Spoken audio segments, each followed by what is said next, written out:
அடுத்து இந்த ஆர்கல் டயக்ராம்ல அதோடைய டேர்ம் தெரிஞ்சுக்கணும். எந்த D1 இருந்து D9 கான்ஃபிகரேஷன் வரைக்கும் அதோடைய டேர்ம். ஆல்ரெடி இந்த டேர்ம் கண்டுபிடிக்கிறத முன்னாடி சொல்லியிருக்கேன்.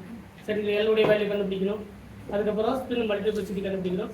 கண்டுபிடிச்சோம்னா நமக்கு என்ன டேர்ம் கிடைக்கும் அப்படின்னு பார்ப்போம். அதுக்கு முன்னாடி கூட இன்னொரு பாயிண்ட் சொல்லுவோம். Dn configuration and D10 - n configuration. D10 - n configuration. இதுக்கு டேர்ம் எப்படி இருக்கும்? having same term. நீங்க எடுத்து செக் பண்ணி பாத்தீங்கன்னா D1 க்கும் இப்போ n = 1 அப்ளை பண்ணா D1 னா 10 - 1 அப்படிங்கிறது D9. அப்ப D1 and D9 க்கு சேம் டேர்ம். அதே மாதிரி D2 and D8. Next D3 and D7. அடுத்தது D4 and D6. இதெல்லாமே சேம் டேர்ம். இதுக்கான டேர்ம் வந்து என்னது? நமக்கு எடுத்து செக் பண்ணி பாருங்க. D2 ஏன்னா D1 ல இருந்து T2 0 +2 +1 0 -1 -2 அப்ளை பண்ணீங்கன்னா 1 × 2 2 கிடைக்கும். L உடைய வேல்யூ 2 ஆ இருந்தா டேர்ம் 2. அப்ப D1 ல ஒரு எலக்ட்ரானிக் பிரசன்ட் ஆயிருக்கு. ஒரு எலக்ட்ரான் என்னது? ஸ்பின் மல்டிப்ளிசிட்டி S = 1/2 ன்னு போடுவோம். அப்ப ஸ்பின் மல்டிப்ளிசிட்டி என்ன கிடைக்கும்? 2 கிடைக்கும். இதுக்கு முன்னாடி நம்ம ஆல்ரெடி கம்ப்ளீட்டா பார்த்தாச்சு. அப்ப என்ன டேர்ம் கிடைக்கும்? நம்ம தெரிஞ்சா இந்த மாதிரி அப்ளை பண்ணி பார்க்கலாம். ஒரு d ஆர்பிட்டல் உடைய டேர்ம்ல இது +2 +1 0 -1 -2 ஒரே ஒரு எலக்ட்ரான் D1 கான்ஃபிகரேஷனுக்கு அப்ளை பண்ணினா L உடைய வேல்யூ என்ன கிடைக்கும்?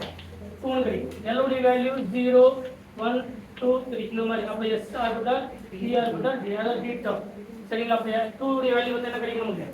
D டேர்ம் கிடைக்கும். அப்ப ஸ்பின் மல்டிப்ளிசிட்டி கண்டுபிடிக்கும்போது ஸ்பின் மல்டிப்ளிசிட்டிக்கான ஃபார்முலா 2s + 1. S உடைய வேல்யூ 1/2. அப்ப 2 × 1/2 + 1 2 2 கேன்சல் பண்ண கிடைக்கும் 2. ஸோ ஸ்பின் மல்டிப்ளிசிட்டி வந்து என்னது? 2. சரிங்களா? இந்த மாதிரி ஆல்ரெடி இதெல்லாம் நம்ம பார்த்தாச்சு. சரிங்களா? ஒவ்வொன்றுக்கும் திரும்ப என்ன பண்ண தேவையில்லை. நம்ம D1 கான்ஃபிகரேஷன் வந்து D9 கான்ஃபிகரேஷன் வரைக்கும் எல்லாத்துக்குமே டேர்ம் சிம்பிள் கூட நம்ம பார்த்தாச்சு. சொல்ல புரியுதா? அப்போ டேர்ம் வரும்போது என்ன டேர்ம்? D term. அதே மாதிரி D2 and D8 க்கு F டேர்ம் F3.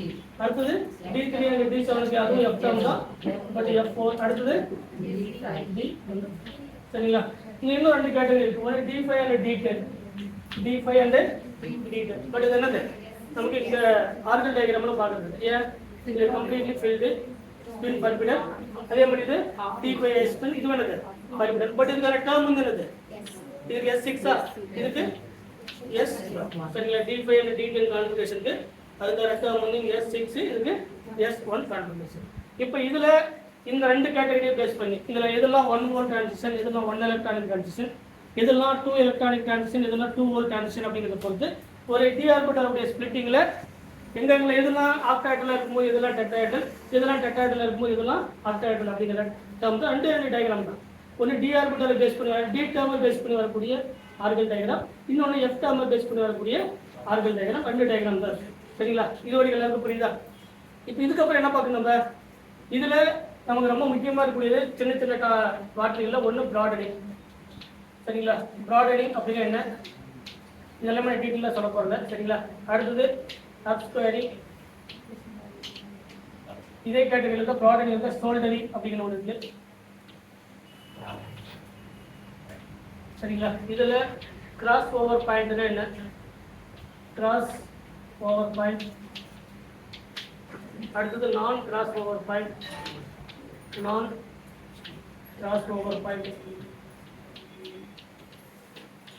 அடுத்தது கர்வேச்சர் கேரக்டர். Curvature character.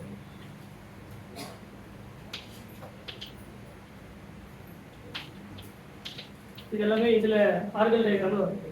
ஆர்கல் டயகிராம்ல இன்னொரு முக்கியமான மீனிங் என்னன்னா, ஆர்கல் டயகிராம்ல எதுவும் எக்ஸ்பிளைன் பண்ணுது அப்படின்னா Jahn Teller distortion also explained by the orbital diagram. சரிங்களா? ஜான் டெல்லர் டிஸ்டார்ஷன் என்ன பண்ணுது? அதாவது D12 தெரியல, இது தெரியலையா?